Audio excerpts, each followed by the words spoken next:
किया था और हमारा सिर्फ एकमात्र उद्देश्य था कि हम जो है नासिक परिक्षेत्र में जो हिंदी भाषी रह रहे हैं या जो हिंदुस्तान में आस्था रखते हैं, ऐसे लोगों के पैसों का, ऐसे लोगों की भावनाओं का समुचित सम्मान हो। मैं बहुत गर्व के साथ ही बताना चाहूँगा कि जिन कल्पनाओं को लेकर हम आगे बढ़ रहे थे, उन कल्पनाओं पर मुझे तो ऐसा लगता है कि हम पूरी तरह सफल हो रहे हैं। उस समय भी मैं कहा था और फिर कह रहा हूँ, यशस्वी आरपी सिंह जी, एमके सिंह जी और हमारे कुछ और भी लोग जो आज हमारे बीच नहीं हैं, प्रदीप सिंह जी हैं, सतीश सिंह जी जो हमारे साथ शुरू थे इस कार्य में, अब नहीं है हमारे बीच, लेकिन जो हमने संकल्प लिया था वो अक्षरशः और पूर्णतः हो रहा है। इस बात का हमें गर्व है और कभी किसी को ये नहीं सोचना है कि वो अकेला है। मैं उस समय भी कहा था, फिर कह रहा हूं कि अगर अंधकार से लड़ने का संकल्प कोई कर लेता है तो एक अकेला जुगनू भी सब अंधकार हर लेता है। और दूसरी बात कि अगर कहीं पर अपमान हो रहा है तो वहां जाने का बिल्कुल भी नहीं। स्वाभिमान, आत्मसम्मान सर्वोपरि है।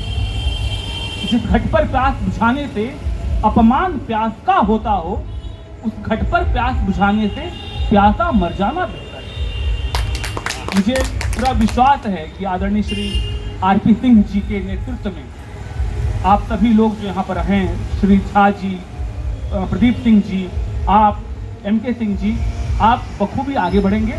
मेरी शुभकामनाएं हैं संस्था को कि और आगे बढ़े, दिन दुनी रात चौगुनी अपने क्रियाकलापों को बढ़ाए। वर्षों पहले छत्रपति शिवाजी महाराज की धरती पर मैं खड़ा होकर बात कह रहा हूँ। राजमुद्रा आप लोगों ने देखा होगा, राजमुद्रा पर कुछ अंकित है, प्रदीपचंद्र लेखे व वर्धिर विष्णु विश्व वंदिता शाह स्वस्थ शिवस्य मुद्रा भद्राय राजते।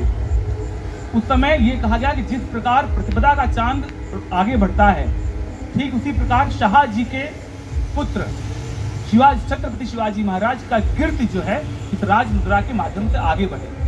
मैं वही शुभकामनाएं हिंदी महासभा और कार्यकारिणी के सभी लोगों के लिए दे रहा हूं कि आपकी ख्याति भी ऐसे ही बढ़े जैसे प्रतिपदा का चांद हमेशा आगे बढ़ता रहता है। मैं एक और गर्व की बात है कि आज हमारे बीच जो है पंडित सुनील कुमार पाठक जी आए हुए हैं। मैं उनका परिचय आपको संक्षेप में देना चाहूँगा। आप जो है इंजीनियरिंग किया हुआ है आपने, आप MBA किए हैं और इस समय वर्तमान में एक जर्मन कंपनी लॉर्ज इंडिया लिमिटेड है, उसमें आप कार्यरत हैं as a business development manager at Pune परिक्षेत्र में बिजनेस डेवलपमेंट मैनेजर के तौर पर आप कार्यरत हैं। मैं चाहूँगा कि हमारे यशस्वी अध्यक्ष श्री आरपी सिंह जी सुनील कुमार पाठक जी का सम्मान करें।